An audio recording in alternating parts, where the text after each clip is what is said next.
आप सुन रहे हैं किताब कहानी, जहां हम आपके लिए लाते हैं दुनिया की मशहूर और मुतासिर कुन किताबों की समरी, आसान और दिलचस्प अंदाज में। तो आइए शुरू करते हैं आज की समरी। इंट्रोडक्शन। जॉन मैकफी एक सक्सेसफुल राइटर हैं। उनका फ्यूचर ब्राइट था। वो अलग अलग पब्लिकेशन के लिए कई आर्टिकल लिख चुके थे, जिन्हें काफ़ी सराहा गया था। लेकिन 1966 की गर्मियों में जॉन के साथ एक प्रॉब्लम हो गई। वो अक्सर पूरे 2 हफ्ते के लिए पिकनिक टेबल पर जाकर लेट जाते और बस वहाँ लेटे रहते। वो आसमान और पेड़ों को देखते रहते, जैसे कि उनके पास और कोई काम नहीं था। उस साल की गर्मियों में जॉन को एक आर्टिकल लिखना था। कुछ लिखना उनके लिए कोई नई बात नहीं थी, लेकिन जो बात उनके लिए नई थी वो ये कि उन्हें एक आर्टिकल में अलग अलग कैरेक्टर और अलग अलग सेटिंग्स फिट करनी थी। जॉन ने इन कैरेक्टर्स और सेटिंग्स के बारे में पूरे 1 साल तक रिसर्च किया, लेकिन उन्हें कुछ समझ नहीं आ रहा था कि वो उन्हें एक आर्टिकल में कैसे कंबाइन करेंगे। पूरे 2 हफ्ते जॉन ने लगभग बिना कुछ किए लेटे लेटे गुजार दिए, लेकिन इन 2 हफ्तों के दौरान जॉन को समझ आ गया था कि उन्हें आर्टिकल कैसे लिखना चाहिए। ये सब इसलिए हुआ था क्योंकि उन्होंने बस आसमान और पेड़ों को निहारने में वक्त बिताया था। जॉन का वर्क रूटीन अब हमें एक वेकेशन जैसा लगता था। हम लगातार किसी न किसी स्क्रीन को घूर रहे होते हैं, इस उम्मीद में कि अभी कहीं से तुरंत रिस्पॉन्स आ जाएगा। अब प्रोडक्टिविटी का मतलब है कि आप कितने टास्क पूरे कर सकते हो या आप कितने बिजी हो। क्या आप ऐसा करते करते थक नहीं गए? प्रोडक्टिविटी से आपको स्ट्रेस या चिंता नहीं होनी चाहिए, बल्कि इससे आपको संतुष्ट और रिलैक्स्ड महसूस होना चाहिए। अपने टास्क पूरे करने और गोल्स को अचीव करने का एक बेहतर तरीका है, जिसे स्लो प्रोडक्टिविटी कहा जाता है। स्लो प्रोडक्टिविटी के 3 प्रिंसिपल्स हैं: कम काम करना, नेचुरल स्पीड में काम करना और क्वालिटी पर फोकस करना। इस समरी में आप सीखेंगे कि अपने हेल्थ और दिमागी संतुलन को खराब किए बिना अपने गोल्स कैसे अचीव किए जा सकते हैं। The rise and fall of pseudo productivity. Productivity, ये वर्ड इतना पॉपुलर हो गया है कि इसके असली मायने ही खो गए हैं। लोग बस हर रोज़ इसे यूज़ करते हैं। इस वर्ड को इतना ज़्यादा बोला जाने लगा है कि लोग अब इससे नफ़रत करने लगे हैं। और करें भी क्यों ना, इसके पीछे कुछ कारण हैं। कोविड पैंडेमिक ने हमें ये एहसास कराया है कि हम सभी कितना ज़्यादा काम के बोझ तले दबे हुए थे। हमसे उम्मीद की जा रही थी कि हम अपना काम बस करते रहें, जबकि हवा में एक जानलेवा वायरस फैला हुआ था। इस दौरान हमें अपना, अपने बच्चों और पालतू जानवरों का ख्याल भी रखना था। प्रोडक्टिविटी शब्द को इतना ज़्यादा यूज़ किया जाता है, लेकिन इसका कोई फिक्स्ड डेफिनेशन नहीं है। इस बुक के ऑथर कैल न्यूपोर्ट ने 700 लोगों पर एक सर्वे कर उनसे पूछा कि उनके लिए प्रोडक्टिविटी का क्या मतलब है। उन लोगों का जवाब था कि वो दिन भर काम पर जो भी करते हैं वही उनकी प्रोडक्टिविटी है। उन पार्टिसिपेंट्स को रिपोर्ट लिखनी पड़ती है या फिर क्लाइंट्स के साथ मीटिंग करनी पड़ती है। उनमें से किसी ने भी अपने काम की क्वालिटी के बारे में कुछ नहीं कहा था। यानी दूसरे शब्दों में इस बात का कोई एग्जैक्ट मेजरमेंट नहीं था कि आपने अच्छा काम किया है या बुरा काम किया है। इसके बजाय लोग इस बारे में बता रहे थे कि वो रोज़ कितना काम करते हैं, यानी क्वांटिटी के बारे में। पुराने समय में प्रोडक्टिविटी को मेजर करना आसान था। एग्जाम्पल के लिए उस जमाने की बात सोचो जब लोग ज़्यादातर खेती करते थे। किसान की प्रोडक्टिविटी इस बात से मापी जाती थी कि उसने कितनी फसल उगाई है। अगर वो भरपूर मात्रा में फसल उगा रहा है तो उसकी ज़मीन प्रोडक्टिव है। जबकि आज के समय में प्रोडक्टिविटी को मेजर करना मुश्किल हो गया है। आज ज़्यादातर काम नॉलेज पर डिपेंड करता है। जैसे हो सकता है कि आप किसी क्लाइंट के लिए एक प्रोजेक्ट पर काम कर रहे हों, साथ में कंपनी की वेबसाइट भी इम्प्रूव कर रहे हों।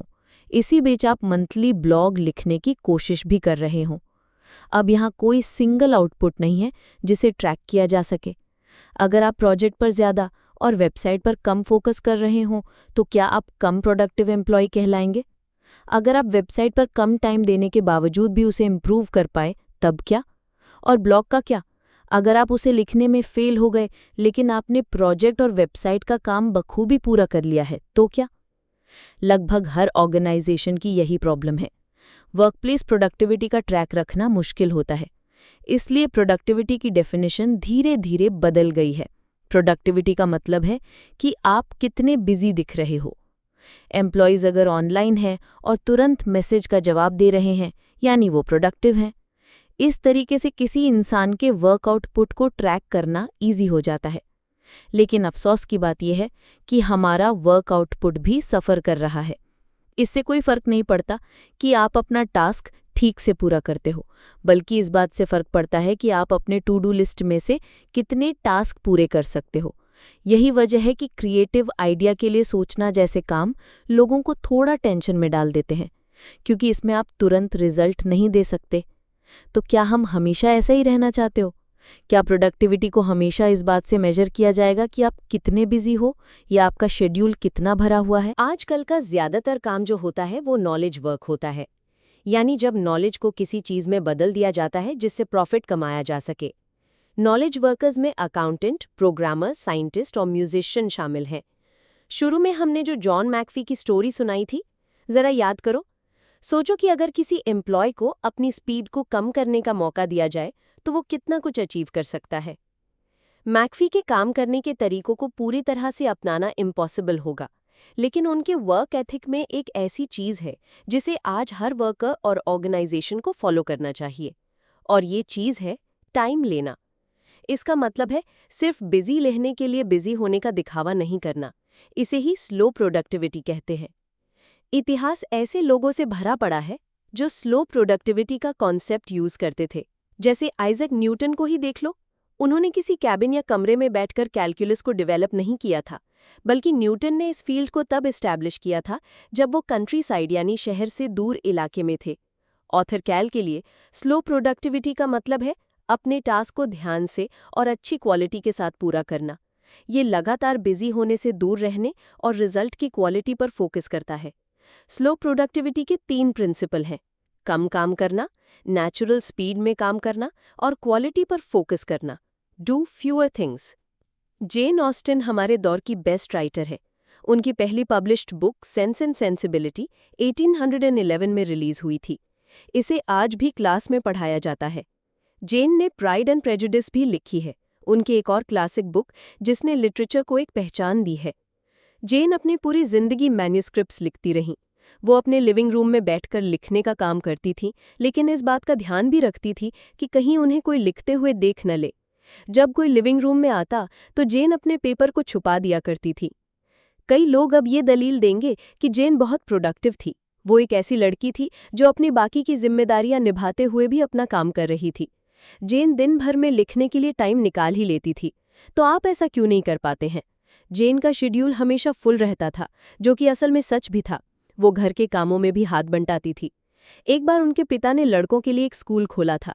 इस स्कूल को चलाने के लिए उन्हें कुछ लोगों की ज़रूरत थी जो खाना बनाने, कपड़े धोने से लेकर बिस्तर बिछाने का काम कर सके। जेन इन सभी कामों में मदद करती थी।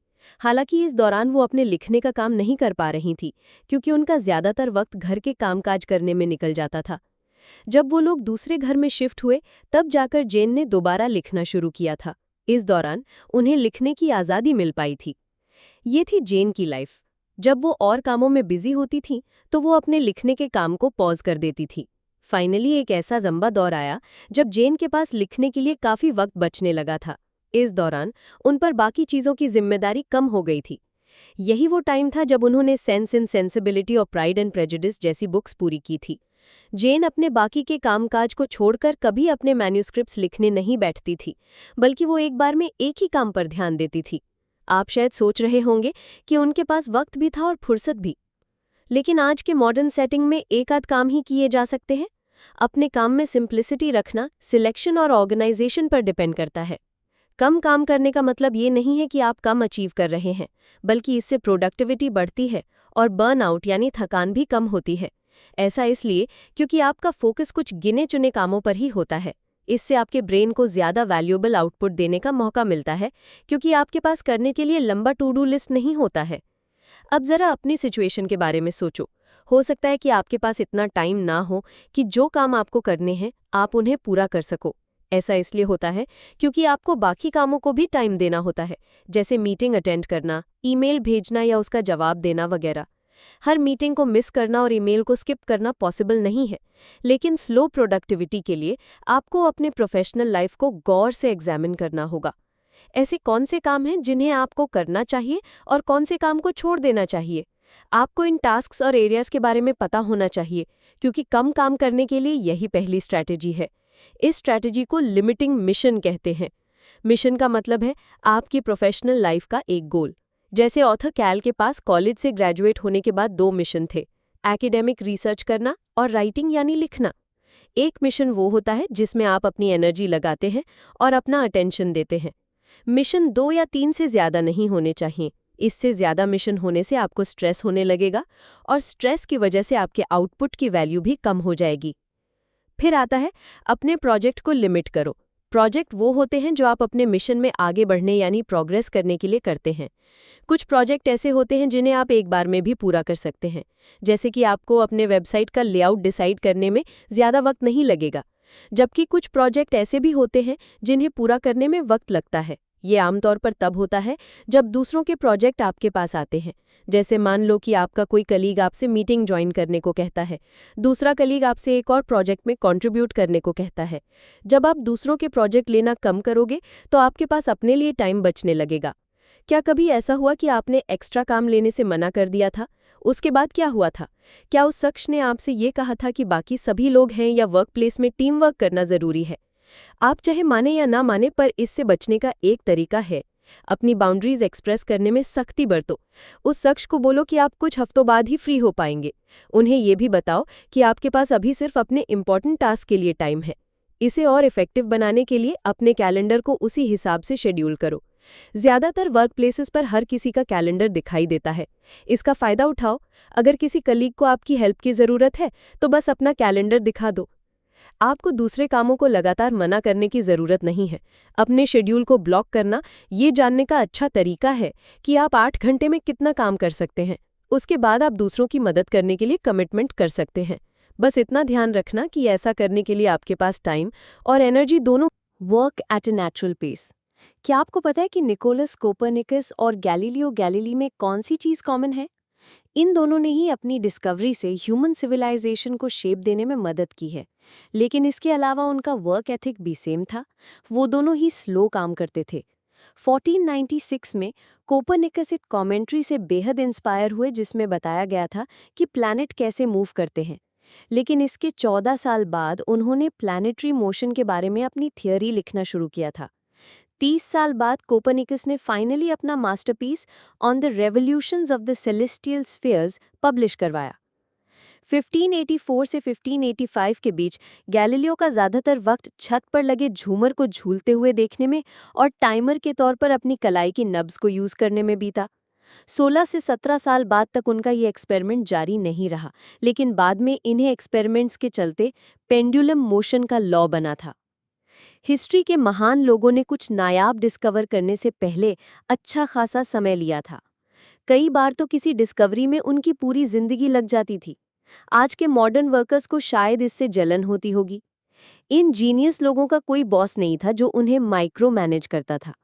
कोपरनिकस या गैलीलियो को आज की तरह रोज 1 दर्जन ईमेल का जवाब नहीं देना पड़ता था। फिर से अपनी स्पीड कम करने के बारे में हम इससे 1-2 बातें सीख सकते हैं। भागदौड़ भरी इस जिंदगी में हमेशा घोड़े पर सवार रहना आपको मेंटली और फिजिकली बहुत थका देगा। स्लो प्रोडक्टिविटी का सेकंड प्रिंसिपल है नेचुरल स्पीड में काम करना। अपने काम को लेकर ज़्यादा हाई तौबा मत मचाओ, अपने काम को तसल्ली से पूरा करो। तो सुकून और शांति के साथ अपना काम कैसे निपटाया जाए? इसके लिए पहली स्ट्रैटेजी है 5 ईयर प्लान बनाना। लंबा टाइमलाइन होने से आप आराम से अपने काम निपटा पाएंगे। बेशक इस बात को लेकर लोगों के मन में एक यूनिवर्सल डर बैठा हुआ है कि अगर आप लॉन्ग टर्म प्लान बनाएंगे तो इस बात का चांस ज़्यादा है कि आप शायद उसे पूरा नहीं कर पाएंगे या उस पर टिके नहीं रह पाएंगे। अब ज़रूरी नहीं है कि आप 5 साल के लिए ही प्लान बनाएं, आप इसमें एडजस्टमेंट भी कर सकते हैं, लेकिन आपका प्लान कुछ सालों का तो होना ही चाहिए। चलिए इसके लिए हम कैल न्यूपोर्ट का एग्जाम्पल देखते हैं। कैल कॉलेज खत्म करने के बाद एकेडमिक्स में जाना चाहते थे और लिखना भी चाहते थे।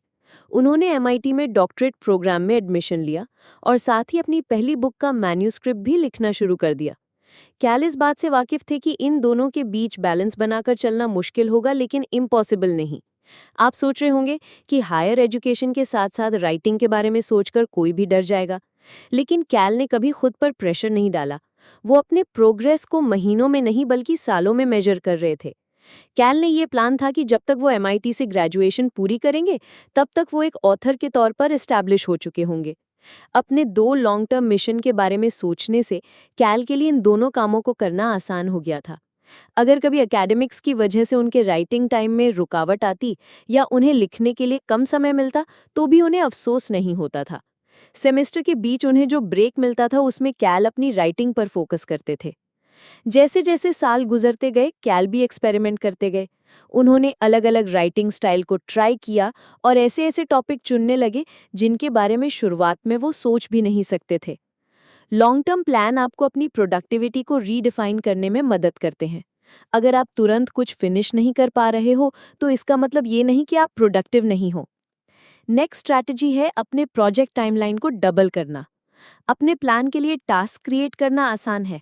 इसमें आप अपना टास्क डिसाइड करते हो और इन सबको एक डेडलाइन देते हो, लेकिन ये सब सुनने में चाहे कितना भी आसान लगे, करना बहुत मुश्किल है। अब अगर आप टाइट डेडलाइन रखोगे तो दो चीज़ें होंगी। पहला ये कि आप डेडलाइन के चक्कर में स्ट्रेस में आ जाओगे, और जब स्ट्रेस में आओगे तो आपका आउटपुट उतना बढ़िया नहीं होगा जितना आपने सोचा था। लेकिन अगर आप खुद को थोड़ा और वक्त दे दो तो क्या होगा? तब आपका आउटपुट ब्रिलियंट होगा। इसलिए आपको उस टाइम को डबल करना होगा जो आपने पहले अपने टास्क के लिए सेट किए थे। जैसे अगर आपको अपनी बुक के पहले 3 चैप्टर्स लिखने के लिए 2 हफ्ते चाहिए, तो इसके लिए खुद को 3 महीने का टाइम दो। क्या आपको अपनी नई वेबसाइट को लॉन्च करने के लिए 1 महीना चाहिए, तो फिर 2 महीने का टाइम लो। ये स्ट्रैटेजी काम को टालने या आलस को बढ़ावा नहीं देती है। लोग इस चीज को अंडर एस्टिमेट करते हैं कि बुक लिखने जैसे क्रिएटिव कामों के लिए कॉग्निटिव एफर्ट लगाने की जरूरत होती है। टाइम बीतने के साथ आपके मोटिवेशन का लेवल भी बदलेगा। शुरुआत के कुछ हफ्तों में तो आप ज़्यादा से ज़्यादा आउटपुट देने के लिए मोटिवेटेड रहेंगे। यही वो टाइम भी होता है जब आप अपने प्रोजेक्ट का टाइमलाइन बनाते हो। आप शायद सोचेंगे कि वाओ, इन चैप्टर्स को लिखना तो आसान होगा, मैं तो शायद इसे टाइम से पहले ही पूरा कर लूँगा। उस वक्त आप बहुत पॉजिटिव फील करेंगे, लेकिन फिर आपका मोटिवेशन का लेवल चेंज होता जाएगा और शायद आप पर कुछ और जिम्मेदारियां भी इस दौरान आ जाए। खुद के लिए टाइट डेडलाइन सेट करने से आप खुद को बस स्ट्रेस और चिंता में डाल दोगे। याद रखो, स्लो प्रोडक्टिविटी का मतलब है अपनी स्पीड में काम करना। इसका मतलब है बिना हड़बड़ी के अपने काम को पूरा करना और एक्सीलेंट आउटपुट देना। नेचुरल स्पीड में काम करने की फाइनल स्ट्रैटेजी है अपने वर्क डे को सिंपल बनाना। एक दिन में ही बहुत सारे काम अपने हाथ में मत लो। ये रूल याद रखो, आपके पास डेली करने के लिए जितने भी काम होते हैं, उसमें से 25 या 50% काम को हटा दो। अक्सर हम इस बात को लेकर ऑप्टिमिस्टिक हो जाते हैं कि दिन भर में हम कितना काम कर सकते हैं। ऐसा करने में सिर्फ आपकी प्रोडक्टिविटी ही चेंज नहीं होती है, बल्कि आपकी मेंटल ताकत भी चेंज होती है। जैसे मान लो कि आपको अपने डेली टास्क को कम करने में दिक्कत आ रही है क्योंकि आपके कलीग ने आपके साथ एक मीटिंग रखी है। यहाँ पे आप 1 for you 1 for me technique को अप्लाई कर सकते हो। क्या आज आपके अपने कलीग के साथ आधे घंटे की मीटिंग है? पहले इसे अपने कैलेंडर के आधे घंटे के स्लॉट के साथ मैच करो और फिर ब्लॉक कर दो। यही है आपका मी टाइम, जिसमें आप सिर्फ अपने प्रोजेक्ट्स पर फोकस कर सकते हो। Obsess over quality.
अगर आपको ये समरी पसंद आई हो तो वीडियो को लाइक करें, शेयर करें और चैनल को सब्सक्राइब करना ना भूलें ताकि आपको हर नई वीडियो की बरवक्त इत्तला मिलती रहे। आप नीचे कमेंट्स में हमें ये भी बता सकते हैं कि अगली वीडियो में आप किस किताब की समरी सुनना चाहते हैं। इल्म बांटिए, सोच बदलिए। अगली वीडियो तक के लिए इजाज़त दीजिए।